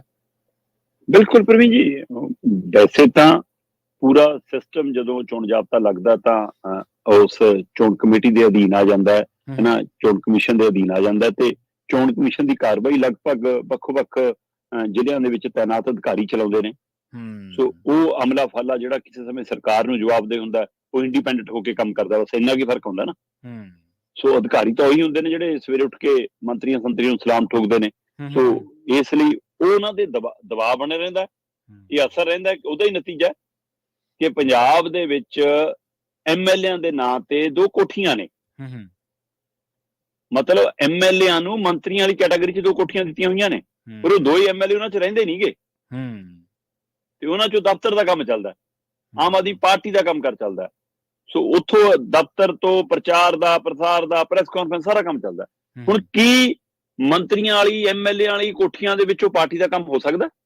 ਉਹ ਵੀ ਉਸ ਸਮੇਂ ਜਦੋਂ ਚੋਣ ਜ਼ਾਬਤਾ ਲੱਗਿਆ ਹੋਵੇ? ਇਹ ਵੱਡਾ ਸਵਾਲ ਹੈ। ਇਸ ਪਹਿਲੂ ਤੇ ਲੈ ਕੇ ਕਹਿੰਦੇ ਆਮ ਆਦਮੀ ਕੁਲਜੀਤ ਸਿੰਘ ਰੰਧਾਵਾ ਨੇ ਤੇ ਇਸੇ ਤਰ੍ਹਾਂ ਕੁਲਵੰਤ ਸਿੰਘ ਮਹਾਲੀ, ਹੂੰ ਇਹ ਦੋਵਾਂ ਦੇ ਨਾਂ ਦੇ ਉੱਤੇ ਮੰਤਰੀਆਂ ਵਾਲੀ ਕੈਟਾਗਰੀ 'ਚ ਕੋਠੀਆਂ ਪਈਆਂ ਨੇ, ਜਿੱਥੋਂ ਪਾਰਟੀ ਆਪਣਾ ਦਫ਼ਤਰ, ਵੈਸੇ ਜਦੋਂ ਵਿਰੋਧੀ ਧਿਰ ਸੀ ਤਦ ਵੀ ਹਰਪਾਲ ਚੀਮਾ ਵਾਲੀ ਕੋਠੀ 'ਚ ਵੀ ਸਾਰਾ ਕੁਝ ਚੱਲਦਾ ਸੀ, ਤਦ ਉਸੇ ਨੂੰ ਦਫ਼ਤਰ ਬਣਾਇਆ ਹੋਇਆ ਸੀ। ਹੁਣ ਤਾਂ ਅਗਲੇ ਸੱਤਾ 'ਚ ਆ ਗਏ ਤੇ ਚਲੋ ਜਦ ਤਾਂ ਇਹ ਬਣਨਾ ਸੀ ਕਿ ਸਾਡੇ ਕੋਲ ਭਾਈ ਪੈਸੇ ਭਰਨ ਨੂੰ ਕੁਛ ਨਹੀਂਗਾ, ਹੁਣ ਪਾਰਟੀ ਦਫ਼ਤਰ ਲੈ ਲਵੇ। ਤੇ ਪਰ ਕਹਿੰਦੇ ਨਹੀਂ ਜੀ, ਹੋਰ ਛੱਡੋ, ਮੁੱਖ ਮੰਤਰੀ ਸਾਹਿਬ ਦੇ ਨਾਂ ਤੇ 5 ਕੋਠੀਆਂ ਫਿਰ ਚਰਚਾ 'ਚ ਆ ਗਈਆਂ ਦੁਬਾਰਾ। ਠੀਕ ਹੈ ਜੀ। ਉਹ ਵੀ ਇਸੇ ਚੋਣ ਜ਼ਾਬਤੇ ਦੇ ਹਵਾਲੇ ਨਾਲ ਕਿ ਪਹਿਲਾਂ ਮੁੱਖ ਮੰਤਰੀਆਂ ਕੋਲ 1 ਕੋਠੀ ਹੁੰਦੀ ਸੀ, ਫਿਰ ਕੈਪਟਨ ਦੇ ਸਮੇਂ 2 ਲੈਣ ਲੱਗ ਗਏ ਕਿ ਬਈ ਅਮਲੇ ਫਾਲੇ ਨੂੰ ਵੀ ਰਹਿਣਾ, ਤੇ ਇਸ ਵਾਰ ਤਾਂ ਰਿਕਾਰਡ ਟੁੱਟ ਗਿਆ। ਕਹਿੰਦੇ 1 'ਚ ਮੁੱਖ ਮੰਤਰੀ ਸਾਹਿਬ, 2 'ਚ ਅਮਲਾ ਫਾਲਾ, 3 'ਚ ਰਾਘਵ ਚੱਡਾ, 4ਥੇ 'ਚ ਦਿੱਲੀ ਵਾਲੇ ਮਹਿਮਾਨ, 5ਵੇਂ 'ਚ ਕਹਿੰਦੇ ਸਾਰਾ ਕੰਟਰੋਲ ਕਰਨ ਲਈ, ਸਿਸਟਮ ਕੰਟਰੋਲ ਕਰਨ ਲਈ, ਪ੍ਰਚਾਰ, ਈਵੈਂਟ ਮੈਨੇਜਮੈਂਟ, ਮੀਡੀਆ ਮੈਨੇਜਮੈਂਟ, ਉਹ ਸਾਰਾ ਕੁਝ। ਸੋ ਇਸ ਹੁਣ ਜਦੋਂ ਚੋਣ ਜ਼ਾਬਤਾ ਲੱਗਿਆ ਤਾਂ ਕੀ ਦਿੱਲੀ ਦੇ ਬੰਦੇ, ਬਾਹਰੀ ਬੰਦੇ, ਇੱਕ ਪ੍ਰਾਈਵੇਟ ਕੰਪਨੀ ਨਾਲ ਅਟੈਚ ਹੋ ਕੇ ਕੰਮ ਕਰਨ ਵਾਲੇ ਬੰਦੇ, ਜਾਂ ਚੋਣ ਪ੍ਰਚਾਰ ਲਈ ਕੰਮ ਕਰਨ ਵਾਲੇ ਪ੍ਰਾਈਵੇਟ ਬੰਦੇ, ਕੀ ਸਰਕਾਰੀ ਕੋਠੀਆਂ 'ਚ ਤਾਂ ਰਹਿ ਸਕਦੇ? ਕਿ ਉੱਥੋਂ ਇਹ ਦਫ਼ਤਰ ਚੱਲ ਸਕਦਾ ਜੀ? ਇੱਕ ਹੋਰ ਪਹਿਲੂ ਹੈ ਪ੍ਰਵੀਨ ਜੀ, ਅਕਸਰ ਮੰਤਰੀ, ਮੁੱਖ ਮੰਤਰੀ, ਅਹੁਦੇਦਾਰ ਆਪਣੇ ਨਾਲ ਨਿੱਜੀ ਪੀਏ ਲਾ ਲੈਂਦੇ ਨੇ। ਭਤੀਜੇ ਨੂੰ ਲਾ ਲਿਆ, ਸਾਲੇ ਨੂੰ ਲਾ ਲਿਆ, ਮੁੰਡੇ ਨੂੰ ਲਾ ਲਿਆ, ਰਿਸ਼ਤੇਦਾਰ ਨੂੰ ਲਾ ਲਿਆ, ਪਿੰਡੋਂ ਲਿਆ ਕੇ ਕੋਈ ਲਾ ਲਿਆ। ਉਹਨਾਂ ਨੂੰ ਸਾਰਾ ਸਰਕਾਰੀ ਕੋਠੀ, ਸਰਕਾਰੀ ਰਹਿائش, ਸਰਕਾਰੀ ਗੱਡੀ, ਸਾਰਾ ਕੁਝ ਮਿਲਦਾ। ਪਰ ਜਦੋਂ ਚੋਣ ਜ਼ਾਬਤਾ ਲੱਗਦਾ ਹਾਂਜੀ, ਤਦ ਨਾ ਉਹਨਾਂ ਨੂੰ ਤਨਖਾਹਾਂ ਮਿਲਦੀਆਂ ਨੇ, ਨਾ ਉਹ ਭੱਤੇ ਮਿਲਦੇ ਨੇ, ਨਾ ਸਰਕਾਰੀ ਸਹੂਲਤ ਵਰਤ ਸਕਦੇ, ਨਾ ਗੱਡੀਆਂ ਵੀ ਛੱਡਣੀਆਂ ਪੈਂਦੀਆਂ ਨੇ, ਘਰ-ਬਾਰ ਵੀ ਛੱਡਣਾ ਪੈਂਦਾ, ਤੇ ਉਹ ਹਟਾ ਦਿੱਤੇ ਜਾਂਦੇ ਨੇ ਉਹਨੇ ਸਮੇਂ ਲਈ। ਉਹਨੇ ਸਮੇਂ 'ਚ ਉਹਨਾਂ ਦਾ ਕਾਰਜਕਾਲ ਹੀ, ਪਰ ਹੁਣ ਉਹ ਵੀ ਕਹਿੰਦੇ ਬਰਕਰਾਰ ਹੈ ਜੀ। ਇਹ ਮੀਡੀਆ ਰਿਪੋਰਟਾਂ ਦਮ ਭਰ ਰਹੀਆਂ ਨੇ ਕਿ ਅੱਜ ਦੀ ਤਰੀਕ 'ਚ ਮੰਤਰੀਆਂ, ਸੰਤਰੀਆਂ, ਇਹਨਾਂ ਧਿਰਾਂ ਦੇ ਨਾਲ, ਅਫਸਰਾਂ ਦੇ ਨਾਲ ਲੱਗੇ ਹੋਏ ਨਿੱਜੀ ਪੀਏ, ਸ਼ੀਏ, ਉਹਨਾਂ ਦੀਆਂ ਉਹੀ ਸਰਕਾਰੀ ਗੱਡੀਆਂ, ਉਹੀ ਕੋਠੀਆਂ, ਉਹੀ ਰਹਿائشਾਂ, ਸਾਰਾ ਕੁਝ ਬਰਕਰਾਰ ਹੈ। ਤੇ ਹੁਣ ਇੱਥੇ ਚੋਣ ਅਧਿਕਾਰੀਆਂ ਨੂੰ ਦਿਖਦਾ ਨਹੀਂਗਾ ਕਿ ਜਾਂ ਦੇਖਣਾ ਨਹੀਂ ਚਾਹੁੰਦੇ, ਜਾਂ ਕੋਈ ਡਰ ਹੈ, ਜਾਂ ਕੋਈ ਮਿਲੀ ਭੁਗਤ ਹੈ, ਜਾਂ ਇੰਨੇ ਅਣਜਾਣ ਨੇ ਕਿ ਪਤਾ ਹੀ ਨਹੀਂ ਗਾ ਇਹ ਕੁਛ ਦਾ। ਸੋ ਇਸ ਲਈ ਖੂਬ ਚਰਚਾ ਜੀ ਕਿ ਚੋਣ ਜ਼ਾਬਤਾ ਲੱਗਣ ਤੋਂ ਬਾਅਦ ਵੀ ਸਰਕਾਰੀ ਕੋਠੀਆਂ 'ਚੋਂ ਆਮ ਆਦਮੀ ਪਾਰਟੀ ਦਾ ਕੰਮਕਾਰ ਕਿਵੇਂ ਚੱਲ ਰਿਹਾ ਹੈ। ਮਤਲਬ ਲੁਕੇ ਛਿਪੇ ਏਜੰਡੇ ਨਾਲ ਅਕਾਲੀ, ਕਾਂਗਰਸੀ ਵੀ ਕੁਝ ਨਾ ਕੁਝ ਇਹੋ ਜਿਹਾ ਕਰਦੇ ਰਹੇ ਨੇ, ਹੈਨਾ, ਪਰ ਇੰਨਾ ਖੁੱਲ ਕੇ ਨਹੀਂ ਚੱਲਿਆ ਜਿੰਨਾ ਹੁਣ ਚੱਲ ਰਿਹਾ। ਇਹ ਤਾਂ ਸਿੱਧਾ ਸਪਸ਼ਟ ਹੈ। ਇਸ ਲਈ ਇਹ ਬਦਲਾਅ ਹੈ ਭਾਈ, ਫਿਰ ਇਹ ਬਦਲਾਅ ਦੇ ਨਜ਼ਾਰੇ ਚੱਲ ਰਹੇ ਨੇ ਕਿ ਪੰਜਾਬ ਦੇ ਖਜ਼ਾਨੇ 'ਚੋਂ ਤਨਖਾਹਾਂ ਵੀ ਜਾ ਰਹੀਆਂ। ਇਹ ਤਾਂ ਪਹਿਲਾਂ ਹੀ ਵੈਸੇ ਗਲਤ ਸੀਗਾ, ਚੋਣ ਜ਼ਾਬਤੇ ਤੋਂ ਬਿਨਾਂ ਵੀ ਇਹ ਮਤਲਬ ਇੱਕ ਪਹਿਲੂ ਹੈ ਕਿ ਪਾਰਟੀ ਦਾ ਕੰਮ ਸਰਕਾਰੀ ਖਜ਼ਾਨੇ 'ਚੋਂ ਚੱਲ ਰਿਹਾ। ਸੋ ਕੰਪਨੀ ਬਣਾ ਕੇ ਜੀ ਅਟੈਚ ਕੀਤੀ ਹੈ PRJ ਨਾਲ ਮਿਲਾ ਕੇ, ਤੇ ਉਹ ਉਧਰ ਕੋਟੇ 'ਚੋਂ ਤਨਖਾਹਾਂ ਵੀ ਆ ਜਾਂਦੀਆਂ। ਬੜਾ ਕੁਝ ਨਿਕਲਣਾ ਇਹ ਪ੍ਰਵੀਨ ਜੀ, ਵੱਡੇ ਮੁੱਦੇ ਬਣਨਗੇ ਕਿਸੇ ਸਮੇਂ। ਜੀ ਜੀ। ਤੇ ਅਗਲੀ ਖਬਰ ਦੇ ਵੱਲ ਵਧੀਏ, ਗੱਲ ਕਰੀਏ ਕਾਂਗਰਸੀਆਂ ਦੀ। ਕਹਿੰਦੇ ਟਿਕਟਾਂ ਲੈਣ ਦੇ ਲਈ ਹੁਣ ਦਿੱਲੀ ਡੇਰੇ ਲਾ ਲਏ। ਇੱਧਰ ਵਿਰੋਧੀ ਪਾਰਟੀਆਂ ਦੇ ਉਮੀਦਵਾਰ ਤਾਂ ਪ੍ਰਚਾਰ ਕਰੀ ਜਾਂਦੇ, ਇਹਨਾਂ ਨੇ ਦਿੱਲੀ ਡੇਰੇ ਲਾ ਲਏ ਜੀ। ਹਾਂ ਪ੍ਰਵੀਨ ਜੀ, ਹਾਂ, ਕਾਂਗਰਸ ਦੇ ਵਿੱਚ ਲਗਭਗ ਤੈਅ ਮੰਨਿਆ ਜਾਂਦਾ ਹੁੰਦਾ ਕਿ ਜਿਹੜਾ ਸਿਟਿੰਗ MP ਹੈਗਾ ਉਹਨੂੰ ਟਿਕਟ ਦੇਣੀ ਓ ਦੇਣੀ ਹੈ। ਸਿਟਿੰਗ MLA ਹੈਗਾ ਉਹਨੂੰ ਟਿਕਟ ਦੇਣੀ ਓ ਦੇਣੀ ਹੈ। ਮਤਲਬ ਤਾਂ ਵੀ ਟਿਕਟਾਂ ਵੰਡਣ 'ਚ ਦੇਰੀ ਹੁੰਦੀ ਹੈ। ਵੈਸੇ ਚਲੋ ਹੁਣ ਤਾਂ ਸਿਟਿੰਗ MLA MP ਘਟੀ ਹੋ ਜਾਂਦੇ ਨੇ ਵਿਚਾਰਿਆਂ ਦੇ, ਹੈਨਾ। ਮਤਲਬ ਪੰਜਾਬ ਦਾ ਹੀ ਤੁਸੀਂ ਹਵਾਲਾ ਦੇਖ ਲਓ ਕਿ ਜਦੋਂ ਚੋਣਾਂ ਹੋਈਆਂ ਸੀ 2019 ਦੀਆਂ, ਤਦ ਕਾਂਗਰਸ ਕੋਲ 8 MP ਸੀ। ਹਾਂਜੀ ਹਾਂਜੀ। ਤੇ ਕੱਲ ਦਿੱਲੀ ਸੋਨੀਆ ਦਰਬਾਰ 'ਚ 5 ਪਹੁੰਚੇ ਸੀ। ਚਲੋ ਇੱਕ ਇਸ ਦੁਨੀਆ 'ਚ ਨਹੀਂ ਰਹੇ, ਸੰਤੋਖ ਚੌਧਰੀ ਹੋਰੀ ਚੜਾਈ ਕਰ ਗਏ, ਉਹ ਤੋਂ ਬਿਨਾਂ 2 ਹਾਲ ਹੀ 'ਚ ਪਾਰਟੀ ਬਦਲ ਗਏ। ਤੇ ਜਿਹੜੇ 5 ਗਏ ਉਹਨਾਂ 'ਚੋਂ ਵੀ 2-3 ਦਾ ਰੌਲਾ ਪਈ ਜਾਂਦਾ ਕਿ ਪਤਾ ਨਹੀਂ ਬਾਬਾ ਚਲੇ ਨਾ ਜਾਣ ਕਿਸੇ ਪਾਸੇ, ਅਜੇ ਵੀ ਫਿਕਰ ਖੜਾ ਪਾਰਟੀ ਨੂੰ। ਪਰ ਫਿਰ ਵੀ ਕਹਿੰਦੇ ਗੁਰਜੀਤ ਔਜਲਾ, ਮਨੀਸ਼ ਤਿਵਾੜੀ, ਡਾਕਟਰ ਅਮਰ ਸਿੰਘ ਤੇ ਮੁਹੰਮਦ ਸਦੀਕ ਤੇ ਡੀਪਾ, ਇਹਨਾਂ ਨੇ ਆਪਣੀ ਦਾਅਵੇਦਾਰੀ ਠੋਕਤੀ ਹੈ। ਮਨੀਸ਼ ਤਿਵਾੜੀ ਅਨੰਦਪੁਰ ਸਾਹਿਬ ਹਲਕਾ ਛੱਡਣਾ ਚਾਹੁੰਦੇ ਨੇ। ਉਹ ਹੁਣ ਵੀ ਲੁਧਿਆਣੇ ਤੋਂ, ਤੇ ਲੁਧਿਆਣੇ ਨਾਲੋਂ ਵੀ ਪਹਿਲਾਂ ਚੰਡੀਗੜ੍ਹ ਤੋਂ ਟਿਕਟ ਭਾਲਦੇ ਨੇ, ਤੇ ਉਹਨਾਂ ਦੇ ਨੇੜਲਿਆਂ ਦਾ ਦਾਅਵਾ ਕੀਤਾ ਜਾ ਰਿਹਾ, ਨੇੜਲਿਆਂ ਵੱਲੋਂ ਕਿ ਸੋਨੀਆ ਗਾਂਧੀ ਕੋਲ ਹਰੀ ਝੰਡੀ ਮਿਲ ਗਈ ਹੈ ਸਾਨੂੰ। ਠੀਕ ਹੈ। ਉਧਰ ਪਵਨ ਬਾਂਸਲ ਕਹਿੰਦੇ ਟਿਕਟ ਤਾਂ ਮੇਰੀ ਪੱਕੀ ਹੈ, ਮੈਂ ਆਮ ਆਦਮੀ ਪਾਰਟੀ ਦੀ ਚਿੱਠੀ ਵੀ ਲੈ ਕੇ ਨਾਲ ਗਿਆ ਕਿ ਆਹ ਦੇਖੋ ਮੈਂ ਇਹਨਾਂ ਦਾ ਮੇਅਰ ਬਣਾਇਆ ਸੀ, ਹੁਣ ਟਿਕਟ ਤਾਂ ਮੇਰੀ ਬਣਦੀ, ਆਮ ਆਦਮੀ ਪਾਰਟੀ ਮੇਰਾ ਸਮਰਥਨ ਕਰ ਰਹੀ ਹੈ। ਸੋ ਉਹ ਆਪਣੀ ਟਿਕਟ ਦਾ ਦਾਅਵਾ ਕਰ ਰਹੇ ਨੇ ਤੇ ਮਨੀਸ਼ ਤਿਵਾੜੀ ਆਪਣੀ। ਮੁਹੰਮਦ ਸਦੀਕ, ਜਿਨ੍ਹਾਂ ਬਾਰੇ ਕਰਮਜੀਤ ਅਨਮੋਲ ਦੇ ਹਵਾਲੇ ਨਾਲ ਖਬਰ ਆ ਰਹੀ ਸੀ ਕਿ ਕਰਮਜੀਤ ਅਨਮੋਲ ਨੇ ਪਹਿਲਾਂ ਗੱਲ ਕੀਤੀ ਸੀ ਕਿ ਜੇ ਸਦੀਕ ਸਾਹਿਬ ਤੁਸੀਂ ਲੜਨਾ ਫਿਰ ਮੈਂ ਚੋਣ ਮੈਦਾਨ 'ਚ ਨਹੀਂ ਆਉਂਦਾ, ਮੈਂ ਤੁਹਾਡਾ ਸਤਿਕਾਰ ਕਰਦਾ, ਚੰਗਾ ਨਹੀਂ ਲੱਗਦਾ ਕਿ ਅਸੀਂ ਤੁਹਾਡੇ ਸਾਹਮਣੇ ਚੋਣ ਲੜੀਏ ਤੇ ਕੱਲ ਨੂੰ ਅਸੀਂ ਜਿੱਤ ਗਏ ਤਾਂ ਇਹ ਚੰਗਾ ਨਹੀਂ ਲੱਗੂਗਾ। ਸੋ ਇਸ ਲਈ ਕਹਿੰਦੇ ਕਿ ਮੁਹੰਮਦ ਸਦੀਕ ਨੇ ਜਦ ਤਾਂ ਹਮੀ ਭਰੀ ਸੀ, ਪਰ ਹੁਣ ਮੁਹੰਮਦ ਸਦੀਕ ਵੀ ਲਾਈਨ 'ਚ ਖੜੇ ਨੇ ਕਿ ਮੈਂ ਟਿਕਟ ਲੈ ਕੇ ਆਉਣੀ ਹੈ। ਡਿੰਪਾ ਹੋਰੀ ਵੀਡੀਓ ਜਾਰੀ ਕਰਕੇ ਕਹਿ ਚੁੱਕੇ ਨੇ ਕਿ ਮੈਂ ਪਾਰਟੀ ਨਹੀਂ ਛੱਡ ਰਿਹਾ ਜੀ, ਚਾਹੇ ਟਿਕਟ ਮਿਲੇ ਚਾਹੇ ਨਾ ਮਿਲੇ, ਪਰ ਉਹਦੇ ਬਾਵਜੂਦ ਵੀ ਕੱਲ ਟਿਕਟ ਲੈਣ ਗਏ ਨੇ। ਗੁਰਜੀਤ ਔਜਲਾ, ਬੜਾ ਰੌਲਾ ਪਿਆ ਸੀ ਕਿ ਆਮ ਆਦਮੀ ਪਾਰਟੀ ਨਾਲ ਗੱਠਜੋੜ ਚਾਹੁੰਦੇ ਨੇ, ਆਮ ਆਦਮੀ ਪਾਰਟੀ ਦੀ ਟਿਕਟ ਚਾਹੁੰਦੇ ਨੇ, ਉਧਰ ਜਾ ਵੀ ਸਕਦੇ ਨੇ, ਤੇ ਚਲੋ ਅਗਲਿਆਂ ਨੇ ਤਾਂ ਲਾਲਜੀਤ ਭੁੱਲਰ ਨੂੰ ਦੇਤੀ ਹੈ। ਤੇ ਫਿਰ ਕਹਿੰਦੇ ਗੁਰਜੀਤ ਔਜਲਾ ਸੋਚਦੇ ਸੀ ਕਿ ਜੇ ਬੀਜੇਪੀ ਵਾਲੀ ਗੱਲ ਬਣ ਜਾਵੇ, ਉਧਰ ਵੀ ਉਹਨਾਂ ਨੇ ਰਣਜੀਤ ਸੰਧੂ ਹੋਰਾਂ ਨੂੰ ਦੇਤੀ। ਸੋ ਫਿਰ ਕਹਿੰਦੇ ਜੀ ਲੈ ਦੇ ਕੇ ਕਾਂਗਰਸ ਵਾਲੀ ਬਚਦੀ ਹੈ ਕਿ ਚਲੋ ਕਾਂਗਰਸ ਵਾਲੀ ਲੈ ਲਈਏ। ਪਰ ਉੱਥੇ ਓਪੀ ਸੋਨੀ ਨੇ ਵੀ ਮਤਲਬ ਅੱਧਾ ਡਾਇਆ ਹੋਇਆ ਕਿ ਮੈਂ ਵੀ ਦਾਅਵੇਦਾਰ ਹਾਂ, ਕੁਝ ਹੋਰ ਵੀ ਦਾਅਵੇਦਾਰ ਹੈਗੇ ਹੈ ਨਾ। ਤੇ ਇੱਧਰ ਡਾਕਟਰ ਅਮਰ ਸਿੰਘ ਦੀ ਲਗਭਗ ਤੈਅ ਮੰਨੀ ਜਾ ਰਹੀ ਕਿ ਇਹਨਾਂ ਨੂੰ ਟਿਕਟ ਦੁਬਾਰਾ ਮਿਲ ਜਾਏਗੀ। ਠੀਕ ਹੈ। ਇਹੀ ਨਹੀਂ, ਬਾਕੀ ਹਲਕਿਆਂ 'ਚ ਵੀ ਕੁਛ ਏਦਾਂ ਹੀ ਹੈ। ਅਨੰਦਪੁਰ ਸਾਹਿਬ ਹਲਕੇ ਤੋਂ ਹੁਣ ਬਲਵੀਰ ਸਿੱਧੂ ਦਾ ਨਾਮ ਚੱਲ ਪਿਆ ਕਿ ਉਹਨੂੰ ਟਿਕਟ ਮਿਲ ਸਕਦੀ ਹੈ। ਰਾਣਾ ਕੇਪੀ ਦਾ ਨਾਮ ਚੱਲੀ ਜਾਂਦਾ ਜੀ। ਰਾਣਾ ਗੁਰਜੀਤ ਦਾ ਖੰਡੂਰ ਸਾਹਿਬ ਤੋਂ ਲੈ ਕੇ ਅਨੰਦਪੁਰ ਸਾਹਿਬ ਤੱਕ ਨਾਮ ਚੱਲੀ ਜਾਂਦਾ ਕਿ ਉੱਥੇ ਨਹੀਂ ਇੱਧਰ ਦੇ ਸਕਦੇ ਆ, ਹੈ ਨਾ। ਇਸੇ ਤਰ੍ਹਾਂ ਮਤਲਬ ਸੰਗਰੂਰ ਹਲਕੇ ਦੇ ਵਿੱਚ ਗੋਲਡੀ ਜਾਂ ਗੋਲਡੀ ਦੀ ਧਰਮ ਪਤਨੀ ਦਾ ਨਾਂ ਚੱਲੀ ਜਾਂਦਾ, ਸਾਬਕਾ ਐਮਐਲਏ ਗੋਲਡੀ ਹੋਰਾਂ ਦਾ, ਕਿ ਉਹਨਾਂ ਨੂੰ ਜਾਂ ਉਹਨਾਂ ਦੀ ਧਰਮ ਪਤਨੀ ਨੂੰ ਟਿਕਟ ਮਿਲ ਸਕਦੀ ਹੈ। ਸੋ ਇਹ ਕਿੰਨੇ ਹੀ ਹਲਕਿਆਂ 'ਚ ਇਸ ਤਰ੍ਹਾਂ ਫਿਰੋਜ਼ਪੁਰ ਤੋਂ ਰਵਿੰਦਰ ਆਮਲਾ ਦਾ ਉਹਨਾਂ ਦਾ ਨਾਮ ਚੱਲ ਪਿਆ। ਤੇ ਇਸ ਲਈ ਕਹਿੰਦੇ ਕਿ ਇਹ ਪਹਿਲੂ ਕਾਫੀ ਉਹ ਨੇ। ਜੇ ਮੈਂ ਦੇਖਾਂ ਤਾਂ ਖੰਡੂਰ ਸਾਹਿਬ ਤੋਂ ਜਸਵੀਰ ਡਿੰਪਾ ਦਾ ਨਾਮ ਵੀ ਸਭ ਤੋਂ ਉੱਪਰ ਹੈ ਵੈਸੇ। ਉੱਥੋਂ ਕਹਿੰਦੇ ਜੀ ਰਾਣਾ ਗੁਰਜੀਤ ਹੋਰੀ ਵੀ ਦਾਅਵੇਦਾਰ ਨੇ। ਜਲੰਧਰ ਤੋਂ ਚਰਨਜੀਤ ਚੰਨੀ ਦਾ ਨਾਮ ਤੈਅ ਮੰਨਿਆ ਜਾ ਰਿਹਾ, ਜਦੋਂ ਕਿ ਉਹਨਾਂ ਦੇ ਜਨਮ ਦਿਨ ਦੇ ਕੇਕ ਕੂਕ ਨੂੰ ਲੈ ਕੇ ਖਾਸਾ ਮਾਮਲਾ ਵੀ ਉੱਠਿਆ। ਸੋ ਇਹ ਇੱਕ ਤਰ੍ਹਾਂ ਨਾਲ ਰਾਜਾ ਬੜਿੰਗ ਤੇ ਪ੍ਰਤਾਪ ਬਾਜਵਾ ਨੇ ਦਾਅਵਾ ਕੀਤਾ ਕਿ ਦਿੱਲੀ ਦੇ ਵਿੱਚ ਕਾਫੀ ਹੱਦ ਤੱਕ ਤੈਅ ਹੋ ਗਿਆ ਜੀ, 2-3 ਦਿਨਾਂ ਸਾਡੀਆਂ ਟਿਕਟਾਂ ਆ ਜਾਣਗੀਆਂ। ਇਸ ਲਈ ਦਿੱਲੀ ਦਰਬਾਰ ਮੱਥੇ ਟੇਕ ਕੇ ਜਾ ਰਹੇ ਨੇ ਕਾਂਗਰਸੀਆਂ ਵੱਲੋਂ ਕਿ ਸਾਨੂੰ ਟਿਕਟ ਮਿਲ ਜਾਵੇ। ਖਾਸ ਕਰ 5 MP ਆਪਣੀ ਟਿਕਟ ਦੁਬਾਰਾ ਲੈਣਾ ਚਾਹੁੰਦੇ ਨੇ, ਕੁਝ ਹਲਕਾ ਬਦਲਣਾ ਚਾਹੁੰਦੇ ਨੇ ਤੇ ਕੁਝ ਚਾਹੁੰਦੇ ਨੇ ਕਿ ਸਾਨੂੰ ਉਸੇ ਥਾਂ ਤੋਂ ਦੁਬਾਰਾ ਮਿਲ ਜਾਵੇ। ਤੇ ਹੁਣ ਲਗਭਗ ਸਥਿਤੀ 2 ਹਲਕਿਆਂ 'ਚ ਤੈਅ ਹੋ ਗਈ ਕਿ ਉੱਥੇ ਭਾਜਪਾ ਤੇ ਆਮ ਆਦਮੀ ਪਾਰਟੀ ਟਿਕਟਾਂ ਲਾਉਣ ਤੇ ਉਹਨਾਂ ਦੀ ਪਾਲਾ ਬਦਲਣ ਵਾਲਾ ਵੀ ਹੁਣ ਮੌਕਾ ਬਹੁਤ ਘੱਟ ਹੈ। ਦੂਜਾ ਤੁਸੀਂ ਗੱਲ ਕੀਤੀ ਕਰਮਜੀਤ ਅਨਮੋਲ ਦੀ, ਉੱਥੇ ਫਰੀਦਕੋਟ ਤੋਂ ਇੱਕ ਕਲਾਕਾਰ ਹੋਰ ਚੋਣ ਮੈਦਾਨ ਦੇ ਵਿੱਚ ਭਾਜਪਾ ਦਾ ਹੰਸਰਾਜ ਹੰਸ। ਪਹਿਲਾਂ ਉਹਨਾਂ ਦੀਆਂ ਚਰਚਾਵਾਂ ਜਲੰਧਰ ਤੋਂ ਸੀਗੀਆਂ, ਪਰ ਜਲੰਧਰ ਦੇ ਵਿੱਚ ਨਹੀਂ ਗੱਲ ਬਣੀ। ਉੱਥੇ ਸ਼ਾਇਦ ਸੁਸ਼ੀਲ ਰਿੰਕੂ ਹੀ ਨੇ ਭਾਜਪਾ ਬਣੀ ਉਹਦਾ। ਤੇ ਨਹੀਂ, ਹੰਸਰਾਜ ਹੰਸ ਦੀ ਜਲੰਧਰ ਤੋਂ ਬਿਲਕੁਲ ਤੁਹਾਡੀ ਗੱਲ ਦਰੁਸਤ ਹੈ। ਪ੍ਰਵੀਨ ਜੀ ਦਾਅਵੇਦਾਰੀ ਸੀ, ਪਰ ਉਹ 2 ਟਿਕਟਾਂ ਤੇ ਸੀ ਕਿ ਜੇ ਭਾਜਪਾ ਦੇ ਦੇਵੇ ਤਾਂ ਵੀ ਠੀਕ, ਨਹੀਂ ਆਪ ਦੇ ਦੇਵੇ। ਅੱਛਾ, ਠੀਕ ਹੈ ਜੀ। ਤੇ ਆਪਾਂ ਅਗਲੀ ਖਬਰ ਦੇ ਵੱਲ ਵਧੀਏ, ਗੱਲ ਕਰੀਏ ਅਮਰੂਦ ਘੁਟਾਲੇ ਦੀ। ਇੱਕ ਦਿਨ ਆਪਾਂ ਬੜੀ ਤਫਸੀਲ ਦੇ ਨਾਲ ਚਰਚਾ ਕੀਤੀ ਸੀ, ਜਿਸ ਦਿਨ ਤੁਸੀਂ ਇਹ ਗੱਲ ਦੱਸੀ ਸੀ, ਮੈਨੂੰ ਚੰਗੀ ਤਰ੍ਹਾਂ ਯਾਦ ਹੈ ਕਿ ਈਡੀ ਅਮਰੂਦ ਘੁਟਾਲੇ ਦੀਆਂ ਫਾਈਲਾਂ ਹੀ ਰੂਜਮ ਦੇ ਘਰੋਂ ਲੈ ਕੇ ਗਈ ਹੈ ਜਾਂ ਫਿਰ ਗੱਲ ਸ਼ਰਾਬ ਨੀਤੀ ਤੱਕ ਵੀ ਅਪੜੀ ਹੈ। ਹੁਣ ਉਸੇ ਗੱਲ ਨੂੰ ਆਪਾਂ ਅੱਗੇ ਤੋਰੀਏ। ਅਮਰੂਦ ਘੁਟਾਲੇ ਦੇ ਵਿੱਚ 108 ਅਫਸਰ ਇਹੋ ਜਿਹੇ ਆ ਸ਼ਰਮਾ ਜੀ, ਜਿਨ੍ਹਾਂ ਦੇ ਬੈਂਕ ਲੋਕਰ ਤੇ ਬੈਂਕ ਖਾਤੇ ਇਹਨਾਂ ਦੀ ਖੰਗਾਲ ਸ਼ੁਰੂ ਹੋ ਚੁੱਕੀ ਹੈ। ਪ੍ਰਵੀਨ ਜੀ, ਇਹ ਅਮਰੂਦ ਘੁਟਾਲੇ ਦੇ ਮਾਮਲੇ 'ਚ ਵਿਜੀਲੈਂਸ ਨੇ ਜਾਂਚ ਵਿੱਢੀ ਸੀ। ਠੀਕ ਹੈ ਜੀ। ਵਿਜੀਲੈਂਸ ਨੇ ਜਦੋਂ ਜਾਂਚ ਸ਼ੁਰੂ ਕੀਤੀ ਤਾਂ ਉਹ ਤੋਂ ਬਾਅਦ ਇਹ ਤੱਥ ਸਾਹਮਣੇ ਆਉਣ ਲੱਗ ਪਏ ਸੀਗੇ ਕਿ ਬਹੁਤ ਵੱਡਾ ਘੁਟਾਲਾ। ਇਹ ਜ਼ਮੀਨ ਐਕਵਾਇਰ ਕਰਨ ਤੋਂ ਪਹਿਲਾਂ ਉਹਨੂੰ ਬਾਗ ਦੇ ਰੂਪ 'ਚ ਦਿਖਾਇਆ ਗਿਆ, ਔਰ ਉਹ ਬਾਗ ਵੀ ਵੱਡੇ ਰੂਪ 'ਚ ਦਿਖਾਇਆ ਗਿਆ। ਤੇ ਇੱਕ ਏਕੜ ਦੇ ਵਿੱਚ 2-2 2500 ਅਮਰੂਦਾਂ ਦੇ ਬੂਟੇ ਦਿਖਾ ਕੇ ਮੁਆਵਜ਼ਾ ਲਿਆ ਗਿਆ। ਇਹਦੇ ਵਿੱਚ ਕਿੰਨੇ ਹੀ ਵਿਭਾਗ ਸ਼ਾਮਲ ਹੁੰਦੇ ਹੈਗੇ, ਗਵਾਂਡਾ ਵੀ ਹੈ, ਮਤਲਬ ਉਹਦੇ ਵਿੱਚ ਦੂਸਰਾ ਹੈ ਨਾ ਪੁੱਡਾ ਵੀ ਜੀ, ਤੇ ਸਾਰਾ ਕੁਛ ਇਸ ਤਰ੍ਹਾਂ ਸ਼ਾਮਲ ਹੁੰਦਾ ਗਿਆ ਕਿ ਲਓ ਜੀ ਬਾਗਵਾਨ ਵਿਭਾਗ ਵੀ, ਫਿਰ ਜ਼ਮੀਨ ਵਾਲਾ ਮਾਮਲਾ ਵੀ ਸਾਰਾ ਆ ਗਿਆ ਜੀ। ਸੋ ਇਸ ਤਰ੍ਹਾਂ ਸ਼ਾਮਲ ਹੁੰਦੇ ਹੁੰਦਾ। ਕਹਿੰਦੇ ਜੀ 137 ਕਰੋੜ ਦਾ ਘੁਟਾਲਾ ਬਣ ਗਿਆ ਜੀ। 137 ਕਰੋੜ ਦਾ ਘੁਟਾਲਾ। ਠੀਕ ਹੈ ਜੀ। ਤੇ ਜਿਹਦੇ ਵਿੱਚ 2 ਵੱਡੇ ਅਫਸਰਾਂ ਦੀਆਂ ਧਰਮ ਪਤਨੀਆਂ ਦਾ ਨਾਮ ਆ ਗਿਆ, ਜਿਨ੍ਹਾਂ ਚੋਂ ਤੁਸੀਂ ਹੁਣੇ ਗੱਲ ਕਰਕੇ ਹਟੇ। ਉਧਰ ਇਸੇ ਤਰ੍ਹਾਂ ਇੱਕ DC ਸਾਹਿਬ, ਉਹਨਾਂ ਨੂੰ ਤਾਂ ਇੱਕ ਵਾਰ ਆਪਣੇ ਘੇਰੇ 'ਚ ਵੀ ਲੈ ਲਿਆ ਸੀ ਈਡੀ ਨੇ। ਸੋ ਹੁਣ ਇੱਕ ਪਾਸੇ ਈਡੀ ਇਸ ਮਸਲੇ ਤੇ ਅਮਰੂਦ ਘੁਟਾਲੇ ਨੂੰ ਸੁੰਘਦੀ ਫਿਰਦੀ ਹੈ, ਉਹ ਦਸਤਾਵੇਜ਼ ਖੰਗਾਲਦੀ ਫਿਰਦੀ ਹੈ, ਉਹ ਜਾਂਚ ਕਰਦੀ ਫਿਰਦੀ ਹੈ।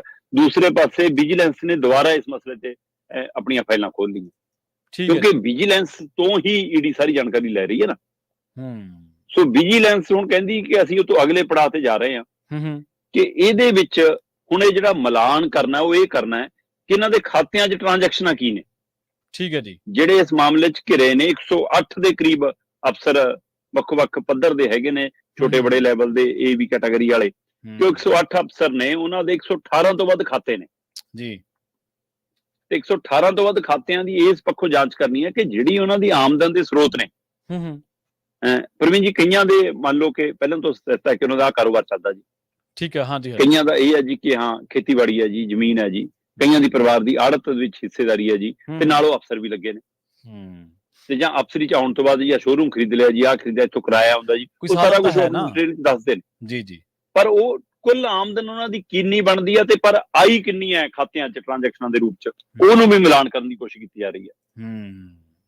ਸੋ ਉਸ ਪਹਿਲੂ ਤੋਂ ਮੁਆਵਜ਼ੇ ਵਾਲੀ, ਕਿਉਂਕਿ ਕੁਝ ਧਿਰਾਂ ਨੇ ਇਸ ਮਸਲੇ ਜਿਹੜੇ ਘਿਰ ਗਏ ਸੀਗੇ, ਆਰੋਪੀ ਬਣ ਗਏ ਸੀਗੇ, ਉਹਨਾਂ ਨੇ ਅਦਾਲਤ ਦੇ ਵਿੱਚ ਮੁਆਵਜ਼ੇ ਦੀ ਰਾਸ਼ੀ ਜਮ੍ਹਾਂ ਕਰਾ ਕੇ ਜ਼ਮਾਨਤਾਂ ਕਰਾ ਲਈਆਂ ਤੇ ਉਹ ਬਰੀ ਹੋਣਾ ਚਾਹੁੰਦੇ ਸੀ। ਪਰ ਈਡੀ ਕਹਿੰਦੀ ਏਦਾਂ ਕਿਵੇਂ ਬਰੀ ਹੋ ਜਾਓਗੇ, ਗੁਨਾਹ ਤਾਂ ਗੁਨਾਹ ਹੈ ਨਾ। ਹਾਂਜੀ, ਭਾਵੇਂ ਤੁਸੀਂ ਪੈਸੇ ਮੋੜਨ ਤੋਂ ਬਾਅਦ ਵੀ ਤੁਸੀਂ ਕਹੋਗੇ ਹੁਣ ਅਸੀਂ ਮਤਲਬ ਚੋਰੀ ਕਰ ਲਓ, ਕਹੋ ਜੀ ਸਮਾਨ ਫੜ ਲਓ, ਹੁਣ ਚੋਰੀ ਦਾ ਮਾਮਲਾ ਥੋੜਾ ਖਤਮ ਹੋ ਗਿਆ। ਸੋ ਇਸ ਪਹਿਲੂ ਦੇ ਉੱਤੇ ਉਹ ਕਰ ਰਹੇ ਨੇ, ਤੇ ਉਧਰ ਕਹਿੰਦੇ ਕਿ ਹੁਣ ਵਿਜੀਲੈਂਸ ਨੇ ਦੁਬਾਰਾ ਇਹ ਜਾਂਚ ਵਿੱਢੀ ਆ ਕਿ ਅਸੀਂ ਇਹਨਾਂ ਦੇ ਲੋਕਰ ਵੀ ਫਰੋਲਣੇ ਆ ਤੇ ਅਸੀਂ ਇਹਨਾਂ ਦੇ ਖਾਤੇ ਵੀ ਫਰੋਲਣੇ ਆ। ਸੋ 118 ਖਾਤਿਆਂ ਦੀ ਡਿਟੇਲ ਇਕੱਠੀ ਕੀਤੀ ਜਾ ਰਹੀ ਹੈ, ਤੇ ਉਹਦੇ ਵਿੱਚ ਉਹਨਾਂ ਦੀ ਸਰਕਾਰੀ ਆਮਦਨ ਤੇ ਕੋਈ ਹੋਰ ਪ੍ਰਾਈਵੇਟ ਆਮਦਨ ਤੋਂ ਇਲਾਵਾ ਜੇ ਟ੍ਰਾਂਜੈਕਸ਼ਨਾਂ ਕੋਈ ਮੋਟੀਆਂ ਪਤਲੀਆਂ ਛੋਟੀਆਂ ਬੜੀਆਂ ਹੋਈਆਂ ਨੇ ਤਾਂ ਉਹ ਕਿੱਥੋਂ ਆਈਆਂ ਨੇ, ਉਹਦੇ ਸੋਰਸ ਜੇ ਨਹੀਂ ਦੱਸ ਸਕੇ ਤਾਂ ਕਾਰਵਾਈ ਹੋਰ ਸਖਤ ਹੋ ਸਕਦੀ ਹੈ। ਇਸ ਲਈ ਨੀਂਦ ਉੱਡੀ ਆ ਜੀ ਬਕਾਇਦਾ ਅਫਸਰਾਂ ਦੀ ਵੀ, ਉਹਨਾਂ ਦੇ ਪਰਿਵਾਰਕ ਜੀਆਂ ਦੀ ਵੀ, ਤੇ ਹੁਣ ਈਡੀ ਵੀ ਤੇ ਵਿਜੀਲੈਂਸ ਵੀ, ਦੋ ਪਾਸਿਓਂ ਸਕੰਜਾ ਕੱਸਿਆ ਜਾ ਰਿਹਾ। ਔਰ ਇਹ ਵੀ ਉਸ ਸਮੇਂ ਜਦੋਂ ਚੋਣਾਂ ਚੱਲ ਰਹੀਆਂ, ਉਸ ਸਮੇਂ ਚਰਚਾ ਹੋਣੀ ਤਾਂ ਹੋਰ ਵੀ ਫਿਕਰਮੰਦੀ ਵਾਲਾ ਪਹਿਲੂ ਹੈ ਜੀ। ਆਪਾਂ ਲੰਘੇ ਦਿਨੀ ਕਾਫੀ ਚਰਚਾ ਕਰਦੇ ਰਹੇ ਅਕਾਲੀ ਦਲ ਤੇ ਭਾਜਪਾ ਦੇ ਗੱਠਜੋੜ ਦੇ ਬਾਰੇ। ਅਕਾਲੀ ਦਲ ਭਾਜਪਾ ਦਾ ਗੱਠਜੋੜ ਹੋਣਾ ਨਹੀਂ ਹੋਣਾ, ਕਿਉਂ ਟੁੱਟ ਗਿਆ, ਕਿਉਂ ਗੱਲ ਰੁਕ ਗਈ, ਇਹਨਾਂ ਸਾਰੇ ਪਹਿਲੂਆਂ ਤੇ ਆਪਾਂ ਲਗਾਤਾਰ ਇਸ ਗੱਠਜੋੜ ਬਾਬਤ ਜਿੰਨੇ ਵੀ ਫੋਲੋਅਪ ਸੀ ਆਪਾਂ ਉਹ ਕਵਰ ਕਰਦੇ ਆਏ ਹਾਂ। ਹੁਣ ਬਠਿੰਡਾ ਦੇ ਵਿੱਚ ਇੱਕ ਬੜੀ ਅਜੀਬ ਤੇ ਬੜੀ ਚਰਚਿਤ ਖਬਰ ਸੁਣਨ ਦੇ ਵਿੱਚ ਆ ਰਹੀ ਹੈ। ਨੂੰ ਕਹਿੰਦੇ ਅਕਾਲੀ ਮੰਤਰੀ ਦੀ ਹੈ, ਪਰ ਟਿਕਟ ਲੜ ਸਕਦੀ ਹੈ ਉਹ ਭਾਜਪਾ ਕਨੀਓ, ਉਮੀਦਵਾਰ ਭਾਜਪਾ ਦੀ ਹੋ ਸਕਦੀ ਹੈ। ਵੈਸੇ ਤਾਂ ਚਲੋ ਅੱਗੇ ਪਰਿਵਾਰਾਂ ਦੇ ਵਿੱਚ ਆਪਣੇ ਸਾਹਮਣੇ ਮਿਸਾਲ ਹੈਗੀ ਹੈ, ਵਿਰੋਧੀ ਧਿਰ ਦੇ ਸਾਡੇ ਲੀਡਰ ਨੇ ਬਾਜਵਾ ਸਾਹਿਬ, ਉਹ ਆਪ ਕਾਂਗਰਸ ਦੇ ਵਿੱਚ ਨੇ, ਵਿਰੋਧੀ ਧਿਰ ਦੇ ਲੀਡਰ ਨੇ, ਤੇ ਭਰਾ ਇੱਕੋ ਕੋਠੀਆਂ ਤੇ ਝੰਡੇ ਮੇਰੇ ਖਿਆਲ ਦੋ ਆ, ਜੇ ਮੈਂ ਗਲਤ ਨਾ ਹੋਵਾਂ ਸ਼ਰਮਾ। ਬਿਲਕੁਲ ਬਿਲਕੁਲ ਬਿਲਕੁਲ। ਤੇ ਫਤਿਹ ਜੰਗ ਬਾਜਵਾ ਉਹ ਭਾਜਪਾ ਦੇ ਵਿੱਚ ਨੇ, ਤੇ ਇਹ ਅਕਾਲੀ ਮੰਤਰੀ ਸਾਹਿਬ ਤਾਂ ਮੇਰਾ ਖਿਆਲ ਥਿੰਕ ਟੈਂਕ ਦੇ ਵਿੱਚ ਨੇ, ਤੇ ਸੁਖਬੀਰ ਬਾਦਲ ਦੇ ਕਾਫੀ ਕਰੀਬੀਆਂ ਦੇ ਵਿੱਚੋਂ ਇੱਕ ਨੇ, ਅਕਾਲੀ ਦਲ ਦੀ ਰੀੜ੍ਹ ਦੀ ਹੱਡੀ ਮੰਨੇ ਜਾਂਦੇ, ਤੇ ਹਰੇਕ ਗੱਲ ਤੇ ਸੁਖਬੀਰ ਬਾਦਲ ਨੂੰ ਡਿਫੈਂਡ ਵੀ ਕਰਦੇ ਆ, ਬਾਦਲ ਪਰਿਵਾਰ ਨੂੰ। ਪਰ ਇਹਨਾਂ ਦੀ ਨੂੰਹ ਜਿਹੜੀ ਕਿ ਇੱਕ ਅਫਸਰ ਵੀ ਹੈ, ਉਹਦੀਆਂ ਚਰਚਾਵਾਂ ਨੇ ਕਿ ਭਾਜਪਾ ਤੋਂ ਲੜ ਸਕਦੇ ਨੇ। ਪਰਤਾਂ ਖੋਲਿਓ ਮੜੀਆਂ ਜੀ ਪ੍ਰਵੀਨ ਜੀ, ਇਸ ਚਰਚਾ ਨੂੰ ਤੁਸੀਂ ਖਾਰਜ ਨਹੀਂ ਕਰ ਸਕਦੇ ਜੀ। ਬੇਸ਼ੱਕ ਮਤਲਬ ਜਿਹੜੇ ਸਾਬਕਾ ਮੰਤਰੀ ਤੁਸੀਂ ਗੱਲ ਕਰਦੇ ਹੋ, ਉਸ ਸਾਬਕਾ ਮੰਤਰੀ ਨੇ ਦਾਅਵਾ ਕਰਤਾ ਕਿ ਅਜਿਹਾ ਕੁਛ ਨਹੀਂ, ਇਹ ਤਾਂ ਨਿੱਜੀ ਕਾਰਨਾਂ ਕਰਕੇ ਅਸਤੀਫਾ ਦਿੱਤਾ ਹੈ। ਠੀਕ ਹੈ ਜੀ। ਪਰ ਉਹ ਸਾਬਕਾ ਮੰਤਰੀ ਤਾਂ ਖੁਦ ਹੀ ਚਰਚਾ ਉੜੀ ਜਾਂਦੀ ਹੈ ਕਿ ਉਹ ਬੀਜੇਪੀ 'ਚ ਜਾ ਸਕਦੇ ਨੇ। ਹੋਰ ਛੱਡੋ ਚਰਚਾ, ਇਹਦਾ ਆਧਾਰ ਤੁਸੀਂ ਇੱਥੋਂ ਸਮਝ ਲਓ ਕਿ ਉਹ ਸਾਬਕਾ ਮੰਤਰੀ ਹੈ ਜਿਹੜੇ ਪਿਛਲੇ ਦਿਨੀ ਜਦੋਂ ਅਕਾਲੀ ਦਲ ਕਹਿੰਦਾ ਸੀ ਗੱਠਜੋੜ ਨਹੀਂ ਕਰਾਂਗੇ, ਤਾਂ ਵੀ ਗੱਠਜੋੜ ਦੀ ਹਾਮੀ ਭਰਦਾ ਸੀ। ਤਾਂ ਜੀ ਮੈਂ ਗੱਲ ਕਰ ਰਿਹਾ ਸਿਕੰਦਰ ਸਿੰਘ ਮਲੂਕਾ ਹੋਰਾਂ ਦੀ ਜੀ। ਸਿਕੰਦਰ ਸਿੰਘ ਮਲੂਕਾ ਹੋਰਾਂ ਦੀ ਨੂੰਹ ਹੈ, ਛੋਟੇ ਬੇਟੇ ਦੀ ਧਰਮ ਪਤਨੀ ਹੈ ਧਰਮਪਾਲ ਕੌਰ ਸਿੱਧੂ। ਸੋ ਇਹ ਪੰਚਾਇਤੀ ਵਿਭਾਗ 'ਚ BDPO ਵਜੋਂ ਮਤਲਬ ਸੇਵਾਵਾਂ ਸ਼ੁਰੂ ਕੀਤੀਆਂ ਸੀਗੀਆਂ, ਫਿਰ ਇਹ IAS ਅਫਸਰ ਬਣ ਗਈ ਤੇ ਵੱਖੋ ਵੱਖ ਵਿਭਾਗਾਂ 'ਚ ਸੇਵਾਵਾਂ ਨਿਭਾਉਂਦੇ ਹੋਏ ਇਸ ਸਮੇਂ ਪੰਜਾਬ ਰਾਜ ਉਦਯੋਗ ਵਿਭਾਗ 'ਚ MD ਸੀਗੀ। ਉੱਥੋਂ ਇਹਨਾਂ ਨੇ ਹੁਣ ਰਿਜ਼ਾਈਨ ਦਿੱਤਾ, ਜਦੋਂ ਕਿ ਅਕਤੂਬਰ 2024 ਤੱਕ ਅਜੇ ਸਮਾਂ ਹੈਗਾ ਸੀ ਇਹਨਾਂ ਕੋਲ। ਸੋ ਪਰ ਇਹਨਾਂ ਨੇ ਪਹਿਲਾਂ ਹੀ ਮਤਲਬ ਅਸਤੀਫਾ ਦੇ ਕੇ, ਤੇ ਜਿੱਦਾਂ ਹੀ ਅਸਤੀਫਾ ਦਿੱਤਾ ਤੇ ਹੀ ਬਠਿੰਡਾ ਦੇ ਵਿੱਚ ਚਰਚਾ ਚੱਲ ਪਈ ਕਿ ਲੈ ਬਈ, ਕਿਉਂਕਿ ਉਧਰੋਂ ਕਾਂਗਰਸ ਵੱਲੋਂ ਚਰਚਾ ਹੈ ਕਿ ਰਾਜਾ ਵੜਿੰਗ ਦੀ ਧਰਮ ਪਤਨੀ ਨੂੰ, ਅੰਮ੍ਰਿਤਾ ਵੜਿੰਗ ਨੂੰ ਟਿਕਟ ਮਿਲ ਸਕਦੀ ਹੈ। ਇੱਧਰੋਂ ਅਕਾਲੀ ਦਲ ਵੱਲੋਂ ਕਹਿੰਦੇ ਬੀਬੀ ਹਰਸਿਮਰਤ ਕੌਰ ਬਾਦਲ ਹੋਣਗੇ, ਇਸ ਲਈ ਕਿ ਬੀਬੀਆਂ ਦਾ ਮੁਕਾਬਲਾ ਬਣੇਗਾ ਸੀਟ ਤੇ।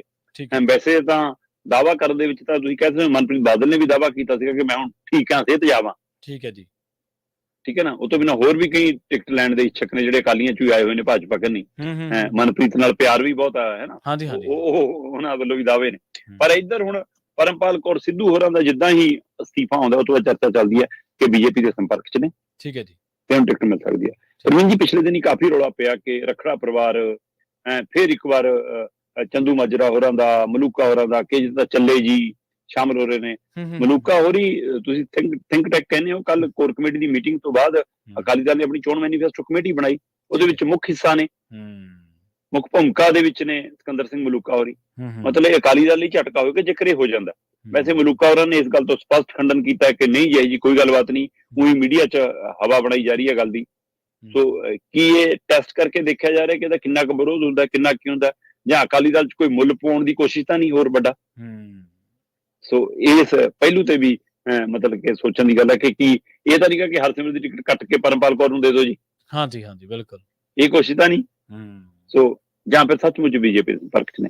ਸੋ ਆਉਂਦੇ ਸਮੇਂ 'ਚ ਸਾਫ਼ ਹੋ ਜਾਏਗਾ, ਪਰ ਇਹ ਚਰਚਾ ਖੂਬ ਵੱਡੇ ਪੱਧਰ ਤੇ ਪੰਜਾਬ 'ਚ ਚੱਲ ਰਹੀ ਹੈ। ਜੀ ਸ਼ਰਮਾ ਜੀ, ਇਹਨਾਂ ਖਾਸ ਖਬਰਾਂ ਤੇ ਖਾਸ ਜਾਣਕਾਰੀਆਂ ਦੇ ਲਈ ਤੁਹਾਡਾ ਬਹੁਤ ਬਹੁਤ ਧੰਨਵਾਦ ਜੀ। ਬਹੁਤ ਸ਼ੁਕਰੀਆ ਜੀ। ਪ੍ਰੋਗਰਾਮ ਖਬਰ ਤੇ ਨਜ਼ਰ ਨੂੰ ਆਪਾਂ ਇੱਥੇ ਹੀ ਸਮਾਪਤ ਕਰਾਂਗੇ। ਤੁਹਾਡਾ ਸਾਰਿਆਂ ਦਾ ਬਹੁਤ ਧੰਨਵਾਦ। ਤੇ ਆਖਿਰ ਤੇ ਦੋ ਅਹਿਮ ਜਿਹੜੀਆਂ ਜਾਣਕਾਰੀਆਂ ਨੇ ਉਹ ਤੁਹਾਡੇ ਸਾਰਿਆਂ ਨਾਲ ਸਾਂਝੀਆਂ ਕਰਦੇ ਚਲੇ ਗਏ। ਇੱਕ ਤਾਂ ਜਿਹੜੀ ਵਾਸ਼ਿੰਗਟਨ DC ਦੇ ਵਿੱਚ ਰੈਲੀ ਹੋ ਰਹੀ ਹੈ 6 ਤਰੀਕ ਨੂੰ, ਦਿਨ ਸ਼ਨੀਵਾਰ ਨੂੰ। ਉਸ ਦੇ ਵਿੱਚ ਪੰਜਾਬੀ ਰੇਡੀਓ USA ਦੀ ਟੀਮ ਉਸ ਰੈਲੀ ਨੂੰ ਕਵਰ ਕਰੇਗੀ। ਤੁਸੀਂ ਪੰਜਾਬੀ ਰੇਡੀਓ USA ਦੀ ਟੀਮ ਨੂੰ ਮਿਲ ਸਕਦੇ ਹੋ, ਗੱਲਬਾਤ ਕਰ ਸਕਦੇ ਹੋ।